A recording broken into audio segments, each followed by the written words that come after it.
نصیر خان جدون صاحب، مجھے یہ بتائیے گا کہ یو ایس کے دورے پر نریندر مودی نے کہا ہے کہ پاکستان ایک دہشت گرد ملک ہے، یہ تو اپنے بوجھ تلے خود ہی دبتا چلا جا رہا ہے، اس سے کسی بھی فیلڈ میں ہم کیا مقابلہ کریں؟ ہم کہاں دنیا کی چوتھی پانچویں بڑی اکانومی طاقت بن چکے ہیں اور یہ ڈیفالٹ ملک۔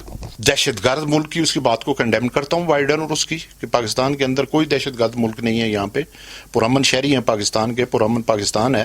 معاشی طور پہ اس نے جو بات کی ہے اس کی بات میں وزن ہے اس میں کہ وہ آج انڈیا کہاں پہ کھڑا ہے اور ہم کہاں پہ ہیں، ہمارے مقابلے میں بنگلہ دیش کہاں پہ کھڑا ہے۔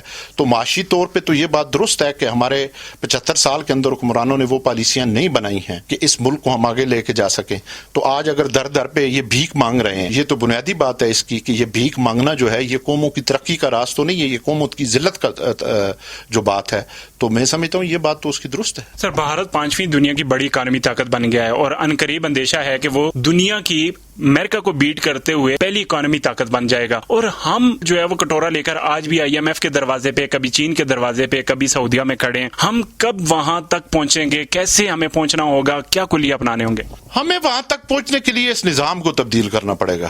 پاکستان کے اندر جمہوریت ہے ہی نہیں ہے، یہاں پہ کنٹرول ڈیموکریسی ہے، سیاسی نوکر ہوتے ہیں، آگے نوکروں کی نوکری کرتے ہیں۔ جب تک اس ملک کا نظام، انتخابی نظام، معاشی نظام، عدالتی نظام، یہ ساری چیزیں تبدیل نہیں ہوگی تو ہم آگے نہیں بڑھ سکیں گے۔ اور کڑا احتساب ہونا چاہیے اس ملک کے اندر تاکہ جو لوٹی ہوئی دولت ہے وہ واپس آئے، پھر آگے جا سکیں گے۔ تو اس حساب سے معاشی طور پہ تو بالکل واقعی ہم بہت پیچھے ہیں، مگر مودی صاحب جو کہہ رہے ہیں بالکل وہ معاشی طور پہ آگے ہیں، مگر سیما نے ان کی سکورٹی جو ہے ان کی دھوتی اتار دی ہے مودی صاحب کی، اس کی سکورٹی کے اوپر وہ دیکھیں کہ وہاں پہ کیا ہوا ہے، ان کی سلوار اتر گئی ہے مودی صاحب کی کہ یہ کس طرح سکورٹی جو ہے وہ بریچ کر کے وہاں پہ پہنچ گئی ہے۔ مودی صاحب کو دولت کو بھی دیکھنا چاہیے، ساتھ اپنی سلوار کو بھی دیکھنا چاہیے۔ سر، چائنا، رشیا اور امریکہ کے بعد ہندوستان جو ہے وہ چاند پر قدم رکھنے جا رہا ہے، چوتھا ملک بننے جا رہا ہے جو چاند تک رسائی حاصل کرنے میں کامیاب ہونے کے لیے چاندریان کو بھیج چکا ہے۔ اس حوالے سے آپ کیا کہنا چاہیں گے؟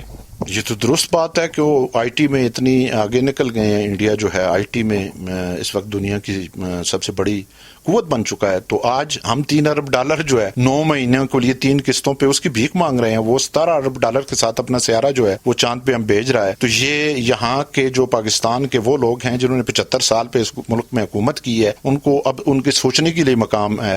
ابھی ہم جا کے ابھی 75 سال کے بعد ابھی ہم کو خیال آیا کہ ہم زراعت کی طرف جائیں، اور زراعت بھی کس کو دے رہے ہیں یہ آپ کے سامنے نہیں ہے یہ بھی بات۔ غیر ملکیوں کو زراعت کے لیے ہم جو ہے وہ جگہ دیں گے، کمپنیوں کو لیے دیں گے، بطور ریاست یا بطور قوم ہم اس کے اوپر کام نہیں کر رہے۔ یہ سوچنے کا مقام ہے ہمارے لیے کہ ہم اپنی قوم کو کدھر لے کے جا رہے ہیں۔ آپ رشیا کی مثال دیکھ لیں نا، وہاں پہ کیا ہوا، ایٹم بم تو اس کے پاس بھی تھا، ایک نہیں تھا، سینکڑوں ایٹم بم تھے، مگر معاشی بحران نے اس کے ٹکڑے ٹکڑے کر دیے۔ تو اس وقت ملک کے اندر جو معاشی بحران بنا ہوا ہے، سیاسی بحران ہے، سماجی ہے، عدالتی بحران ہے، یہ نظام جب تک نہیں پلٹے گا ہم آگے نہیں نکل سکیں گے۔ اور میں سمجھتا ہوں کہ یہ تھک تھگڑی لگانے والا آپ کام جو ہے یہ نہیں چل سکتا کہ آپ تھک تھگڑی لگاؤ۔ تو پاکستان میں 75 سال سے تھک تھگڑی سے کام چل رہا ہے، قرضے پہ قرضہ، قرضے پہ قرضہ۔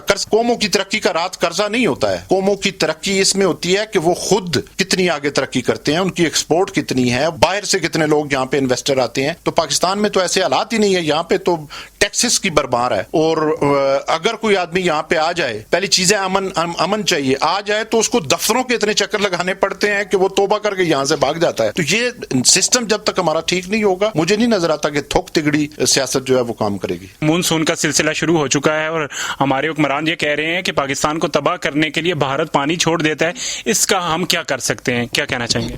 یہ تو ہماری بدقسمتی ہے، ہم جو بھی ناکامیاں ہماری اپنی ہوتی ہیں اور اس کو چھپانے کے لیے ہم ہر الزام جو ہے وہ انڈیا پہ لگا دیتے ہیں۔ کیا انڈیا نے ہمیں کہا ہے کہ تم معاشی ترقی نہ کرو؟ نہیں۔ اب جو پانی کی آپ نے بات کی ہے تو وہ پانی جب چھوڑے گا تو آپ نے ڈیم یہاں پہ بنائے ہوتے ہیں نا، اپنی غلطی اس کے اوپر تھوپنا ٹھیک ہے۔